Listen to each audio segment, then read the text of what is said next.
All right. Thank you so much for coming here. Thank you so much for listening. Is this on? Yes, there we go. Okay. So this is building a domain-specific query language on top of ClickHouse.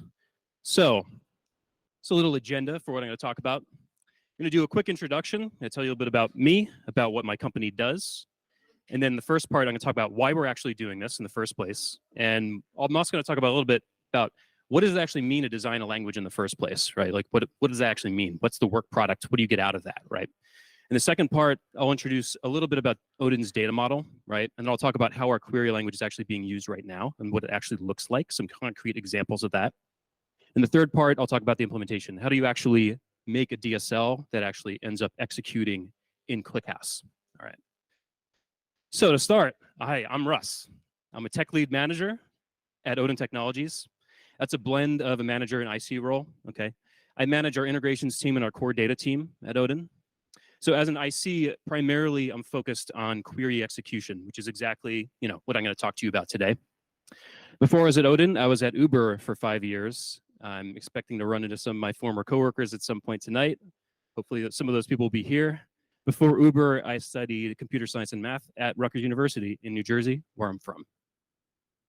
So this is the very, very brief introduction to what Oden Technologies actually does, right? We do manufacturing analytics, right? So we help manufacturers waste less material or improve quality or whatever they want to get out of the data that they have, right? So mostly what we're talking about here, we're talking about time series data from sensors, right? Combined with some contextual information about some manufacturing process, okay? So, this might just be some basic analysis, like give me the average over time or something like that, but it can also be more advanced things like, can we predict the quality of a process before that process is actually completed, right? Some predictive stuff, some ML stuff. So this is a SaaS product, right? You stream data into our platform, you log into it, you see some lines and some graphs, you see some dashboards, you can configure some things, right? Our tech stack, the front end is pretty standard React situation. We do a lot of Golang in the back end. We do Apache Beam and Dataflow for data processing, and then Postgres and ClickHouse for the actual storage. So this is the 10-second intro to what we do. We got a couple of screenshots here so you can get an idea of what our product actually looks like. So this is what you would see if you logged into Oden and you had a factory.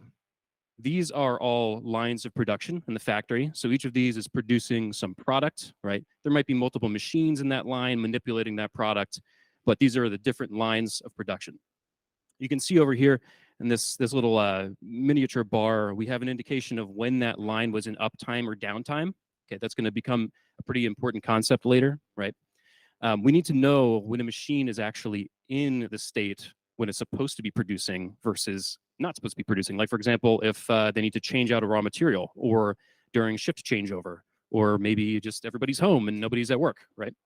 If everyone's at home and not at work, we don't really care about the metrics, right? So we'll see how that plays into this later. We have some really high-level KPIs, key performance indicators at the bottom here, like utilization, performance, and quality. We can also see those per line, right?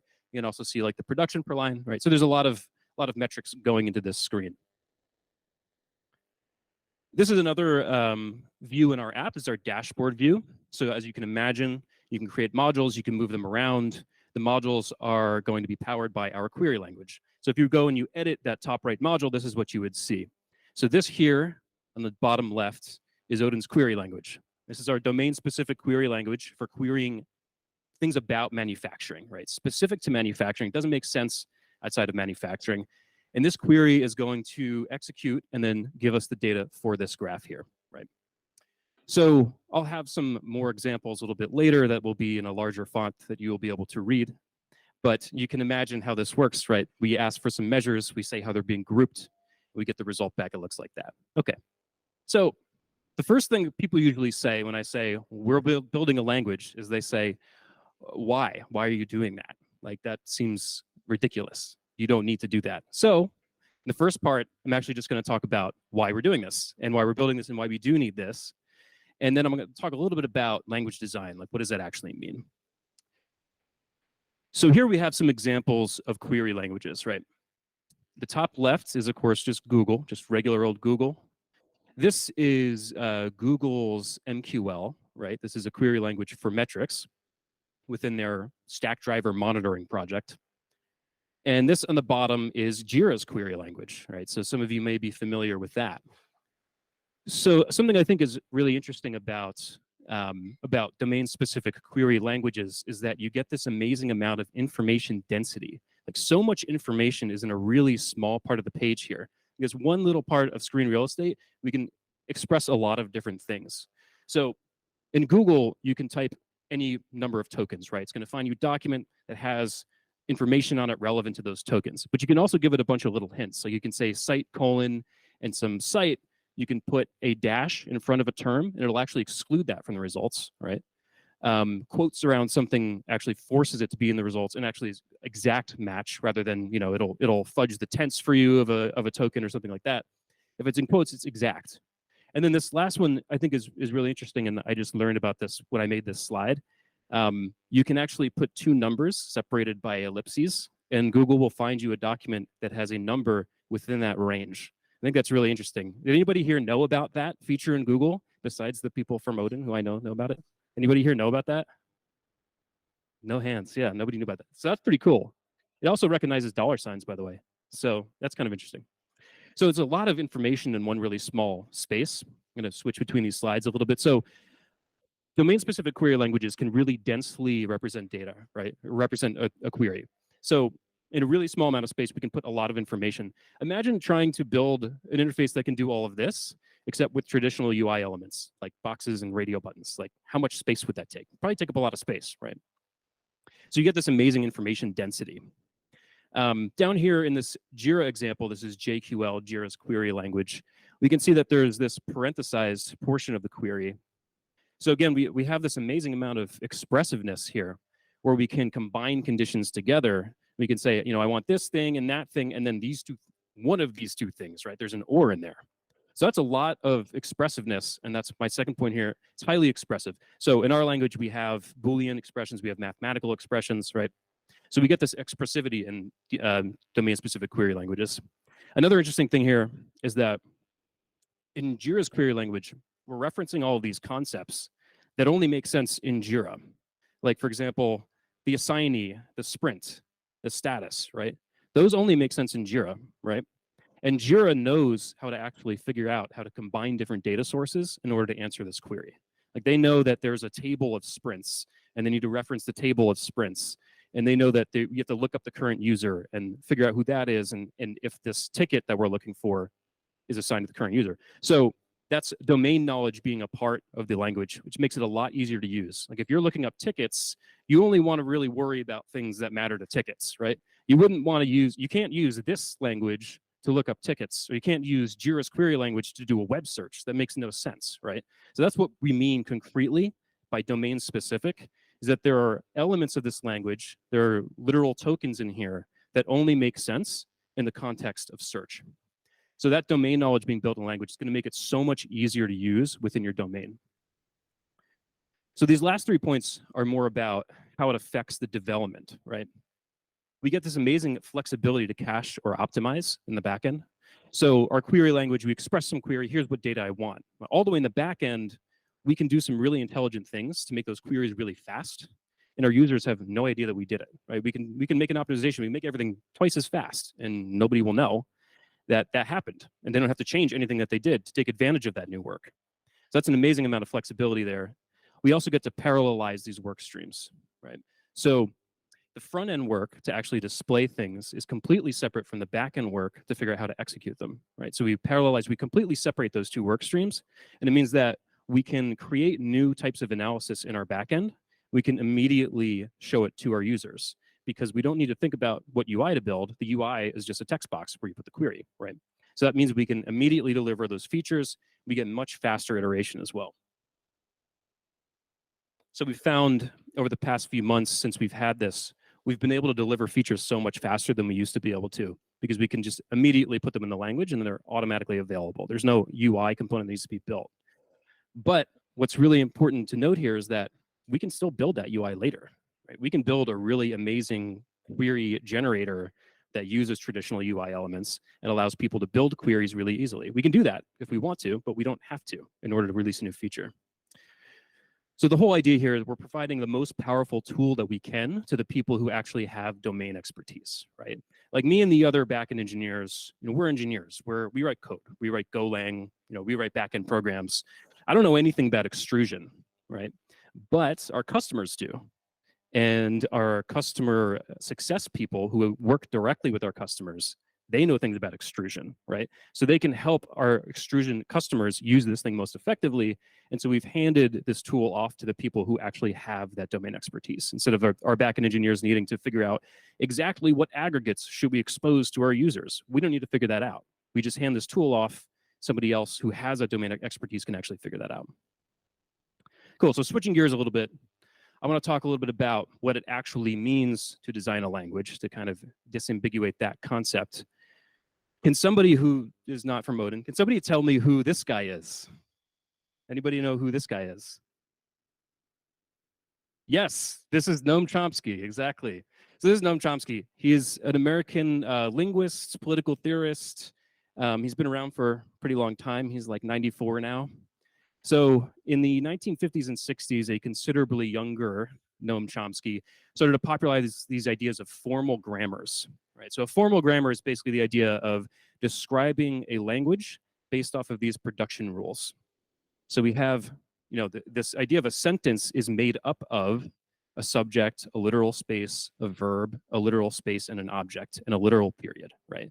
And then the subject is made up of an article, optional article, or a noun, and a noun, or a proper noun, right? So that's kind of roughly what the syntax means. So this originally, they were trying to apply these ideas to, analysis of spoken languages, of natural languages. It turns out to not be very useful for that. Spoken languages are way more about meaning, right? About semantics than they are about the structure. The structure doesn't matter too much. We can completely flub structure and like leave out articles and mess up the tenses and things like that. And you can still understand what I'm trying to say, right? But for computer languages, these ideas are really, really useful. And the vast majority of programming languages use a formal grammar to define what the language actually looks like. The other really cool thing we can do is we can take this formal grammar and we can use it to just generate a parser. And the parser can actually take our programs and bring them into memory, and then we can do something interesting with them. So this is a very short example of a simplified grammar that's kind of like our query language. So we have, at the top level, a query is made up of the literal word aggregate, some spacing, a target list, some spacing and a where clause. In the target list, we have expressions, and then this asterisk means 0 or more. So we can have expressions, and then we can have any more expressions we want separated by commas, and so on and so forth. So you can imagine, you start with something like this, you build on it. Our actual grammar is a lot larger, but this is basically what that looks like. When you design a language, you end up with a grammar file like this, use the grammar file to generate a parser, and use the parser to parse your language. So now you have all this stuff in memory. You can do something interesting with it. Like, for example, you could transpile it to SQL and execute it in ClickHouse or something. So cool. So part 2, I'm going to talk a little bit about Oden's data, what our data actually looks like, and then how our query language is actually used today. So this is a screenshot from our actual application. I'm going to use it kind of as a vehicle to explain some of the different types of data that we have and some of the challenges we have in actually interpreting that data. So we can see here, this is time series data, right? Mainly on this part of the graph. We have some points on a line. They're changing over time. These are sensors. They're measuring something. Like this is measuring, one of them measuring a temperature, one of them is measuring a pressure, right? So we have all this time series data, and this will all be relevant to a single line of production. Above the time series data, we have these uptime and downtime intervals, right? These intervals of time, these green and red things, right? So these green and red things are telling us when this line of production is supposed to be actually producing something, or if it's not, if it's down for some reason, a planned one or an unplanned one. There's actually one here that's a little bit darker. There's one that's maroon. That's actually a planned downtime interval.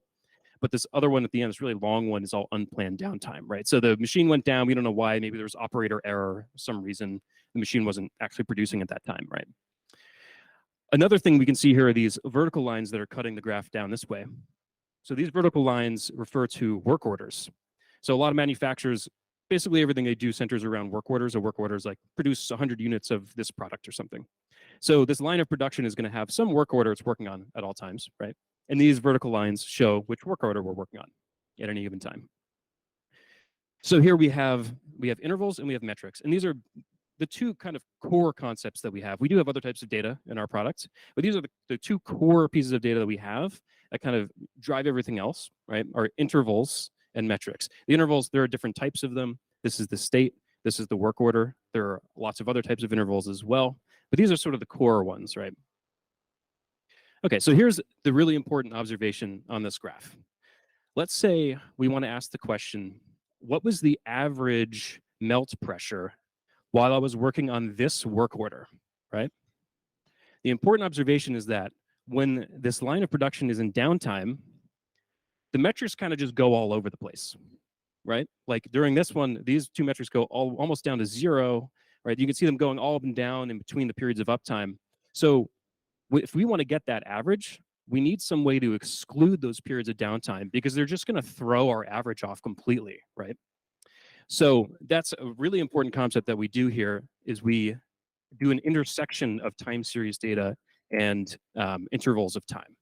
So we take, first of all, we need to take the period of time when we're in the work order, which is this outer box. And then these blue boxes are the periods of time when we were in uptime during that work order. And those are the periods of time that we actually want to take the average. And that's going to give us something that's a lot more useful than if we had averaged in all of these zeros during downtime, right? So this concept shows up everywhere in the language. It's something that we abstract away completely. But you'll see later, I'll talk about how we actually do that within ClickHouse itself.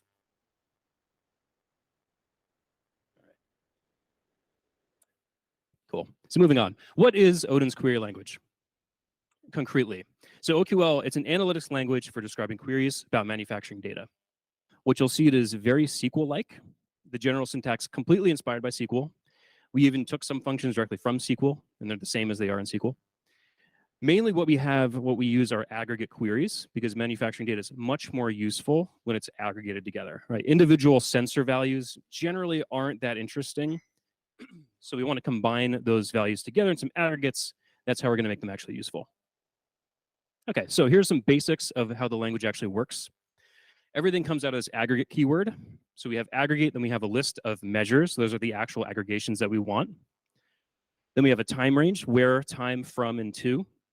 And we support things like now minus a quarter in there, or you can do an absolute time. And then we can do additional filtering in that where clause. For example, on state equals uptime, which is kind of an important one. And then we have a group by clause where we can say, here's what I want the grouping to be. Like I want to group by a day, or I want to group by line of production, or I want to group by shift, or something like that, right? So we support full expressions over the measures, right? We have, plus, minus, multiply, divide. We can do parentheses. We can group things, so on and so forth. And another one of the choices we made here that's a little bit different from SQL, the grouping keys that you put in the group by always show up in the results of the query because you pretty much always want to know what you grouped by, right? So that's one of the choices that we made that makes it a little bit different from SQL. So you might be thinking, like, why not just use select? Well, we don't want people to look at this thing and think, oh, it's just SQL. I can do anything I can do in ANSI SQL in this language. It's not. We're not trying to recreate SQL here. We're trying to make something specific for manufacturing, right? So we wanted to sort of divorce people's thoughts from SQL, and so they don't actually try to just use exactly the same constructs. They don't exist here.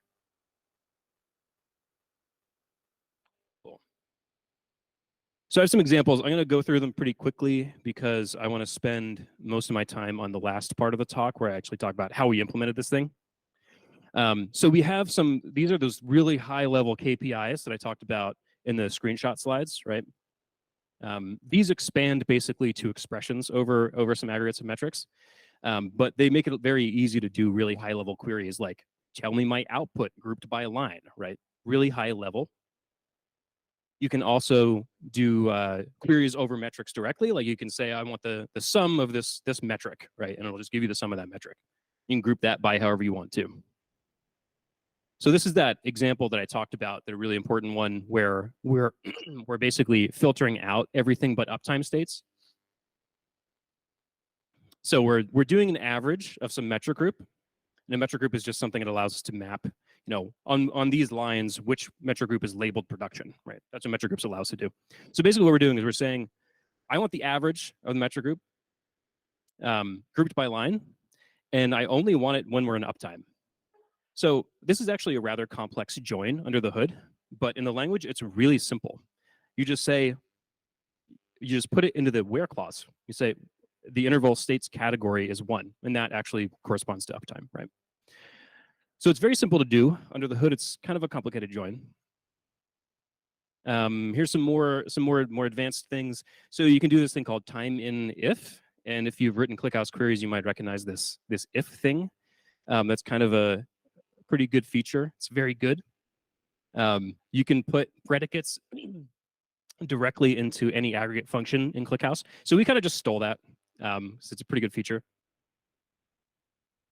So this makes it a lot easier to basically do analysis where you want to say, I want the total time I was in uptime, right?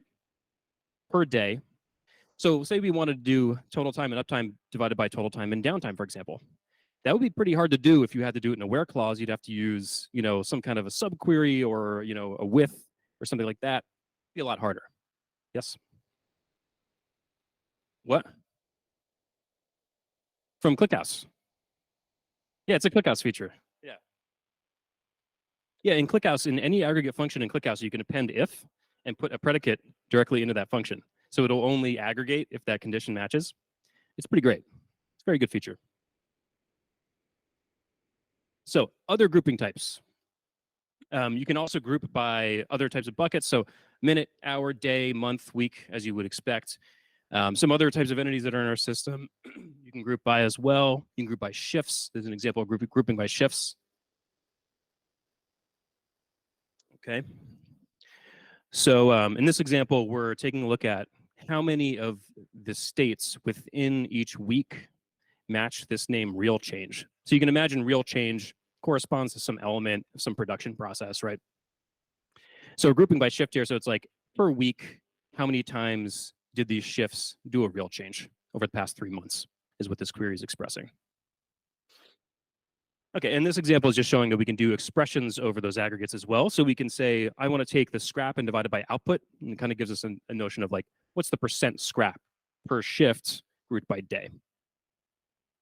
All right, great. So now we can finally get into part 3, how we actually implemented this on top of ClickHouse. So at a very high level, there's 3 phases. Okay, first of all, parse the query into a concrete syntax tree. That is what we use that grammar for, right? If we have the grammar, getting a parser is very easy. You can just generate it, right? There's this thing called parser generator. It's been around for a very long time. There's parser generators for every language. We use one called Peg, which is a Go library. Then we take that syntax tree, we translate it into an intermediate representation. So the IR, completely unrelated to how it's actually executed, unrelated to the input syntax, which is an independent representation of what we want to do with that query. Okay, and then the last step is that we actually execute the IR in some backend, right? So the ClickHouse backend that we have emits SQL, and it does that by creating a query plan, and then each node in the query plan has its own SQL template. So each node in the query plan knows how to emit its own SQL. That builds a very large SQL query. I do have an example of one of these SQL queries that we generate based off of OQL at the end of the talk. It doesn't fit on one slide. It's not really something I can go through during the talk, but you'll see why it is we need to do this complex procedure, because the SQL generate, it's very large. It's a lot of SQL. So this is actually what the intermediate representation looks like. It's just data. It's just data. So these are just structs. There's slices of structs. It's just what we need to execute this query. Right? There's nothing complex going on here. If this was, instead of a query language, a language like C that has step-by-step instructions, then we might need something more complicated than this. But because it's just a query language, just what data do we need? What are we looking for? What expressions do we have? What metrics do we need? What aggregates do we need? Right. So there are some really good reasons to have an IR, right? The number one reason to have an intermediate representation is that you can have different backends for executing this stuff. So Oden was not always on ClickHouse.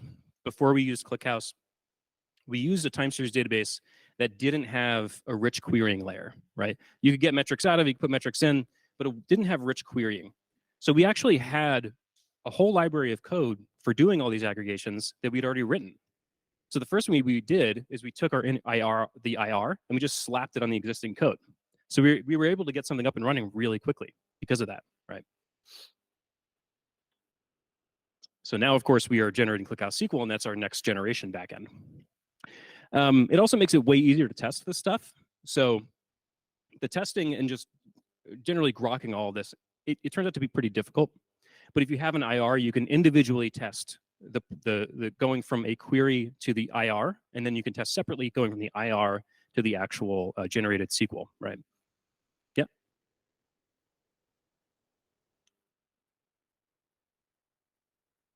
Yeah. Yeah. Yeah. These are both in-house things. Yeah, they are. Yeah, they're the secret sauce. So they're closed source. The question was, are these things both like internal, like to Odin, basically?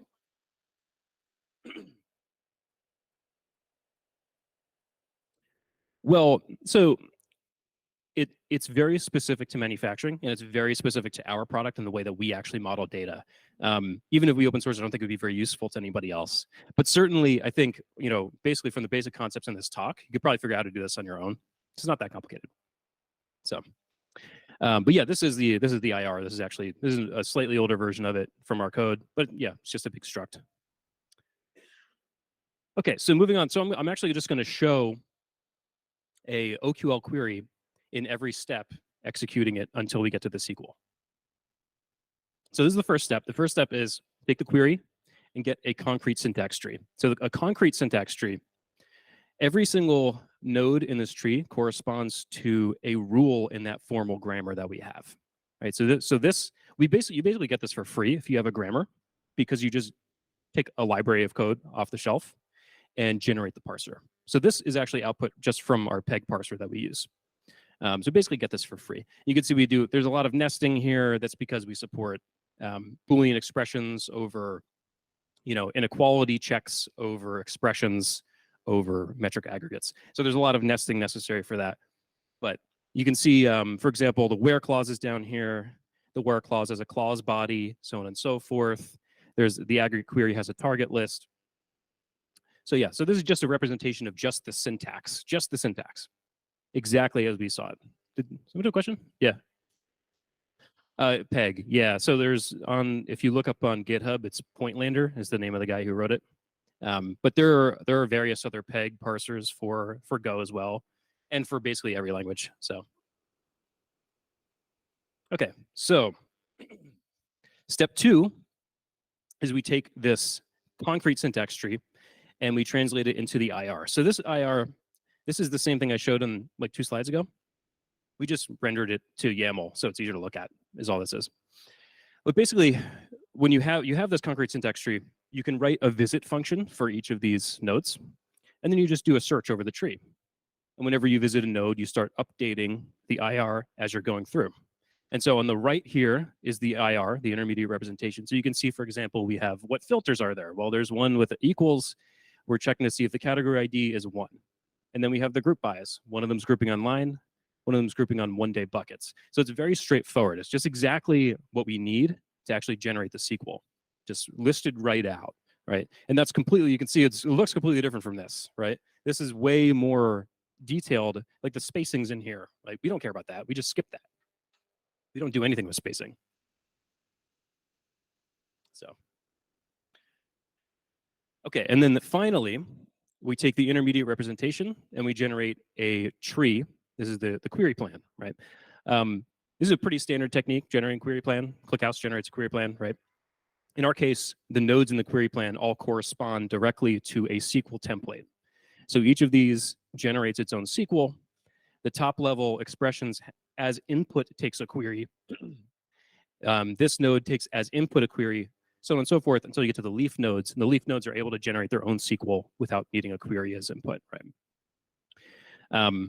The reason why there are little buttons at the end of these is because we actually made a tool where we can explore the query plan and look at the SQL at each level as it's being generated. The SQL is really large. So this is really hard to debug when all you have is one giant query that was output.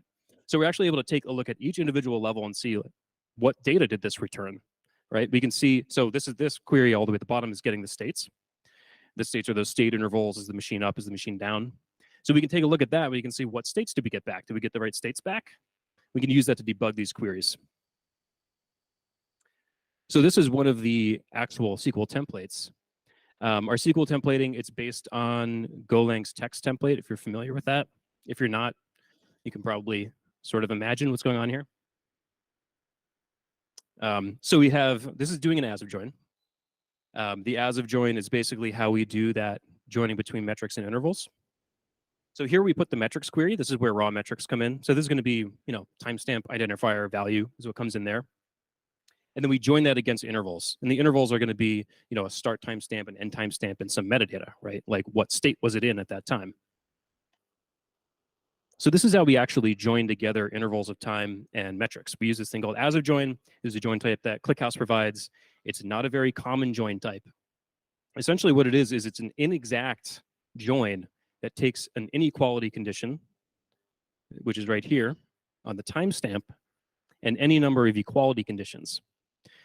So concretely what this is saying is take each metric and join it to an interval that has a smaller start timestamp. But in particular, the as of join will pick the one that is closest to it, right? So this is matching up the intervals with the metrics so that for each metric, we know what interval it matches up to. And this way we can do things like filter out all of the metrics that line up with a downtime interval, for example. Cool. So I think I have, yeah, so this is the big SQL slide. So we have about 4 lines of OQL over here. What we ended up generating is actually about 90 lines of SQL that we hand off to ClickHouse. So yeah, like I said, I can't really walk through all of this, but this is why we need something like that tree of nodes that generates the SQL like one piece at a time. In order to manage that complexity, you need to find some technique that the query plan works really well. Cool. So in conclusion, if you're thinking about doing this, first of all, you have to figure out, is a DSL the right approach? Is this the right approach for you? It's not always the right approach, but yeah, compilers aren't that hard to work with. This is something that you can do. Design the language around the domain, like stuff as many details about the domain as you can into your language. It's going to make it way easier to use and just way better for your use case. Use an intermediate/independent representation during this process of converting to your output format. You're going to get this flexibility of the backend. It's also just going to make it so much easier to reason about how the entire process is working because you split it up into 2 distinct phases, right? To the IR and then an IR to the actual output. And a query plan is a really great way to manage complexity of generating SQL. We actually had a previous version of this that just tried to use like a couple of really big SQL templates. And it was just kind of unwieldy. It didn't really work. It worked for the person who wrote it, but it was very difficult for anybody else to actually work on that and make changes to it. So you need to find a way to split up that complexity of generating really large SQL queries so that it's easier for people to understand. Cool.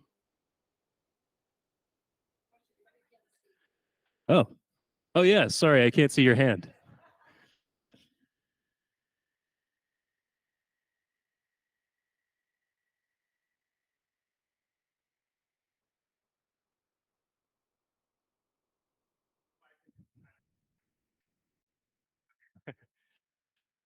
Great. Yes, but you should repeat it. Yeah. Is this on? Yeah, I was just asking. I noticed you have like CTEs and subqueries. I'm kind of curious from a performance standpoint how that pans out. It seems like the subqueries are useful because they're like really composable.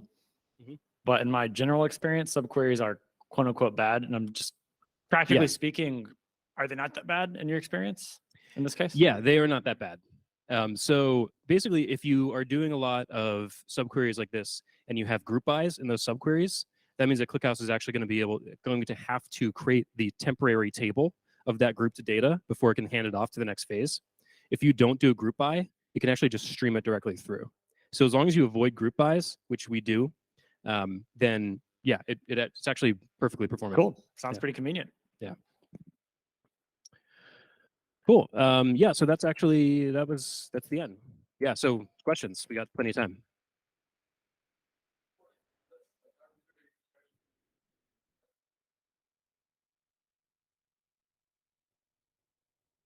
Do you support lambdas where users can inject like arbitrary keywords for the domain? That's one question. The second question is, how long did it take to develop that? Hold on, I'm not 100% sure I understand your question on lambdas. Do you mean like bits of code that manipulate the queries or manipulate the like C++, metrics? Python type of lambdas where you create using the keywords from your own language inside the query. For example, support recursion inside the subquery. Well, I can tell you we won't support recursion because it's too complicated and we don't need it. But if you mean like, would we support extensions of the language? We would only extend the language for exactly what we need it for, right? So if we can come up with a good reason where a customer like needs that extension, like we would be writing it. Our customers are, they work in factories, they're like process engineers. So whereas there are some customers who are very advanced and do write code, most of them know some SQL, which is why it's so SQL inspired, but aren't really like software engineers. So did you have a second question? How long did it take yes. to do it? Yeah, so the first version that was based on the existing code basically took a matter of weeks to get running because we already had the code written, right? So all we needed to do is translate the language on top of the existing code. Developing the actual ClickHouse execution took probably a few months. So.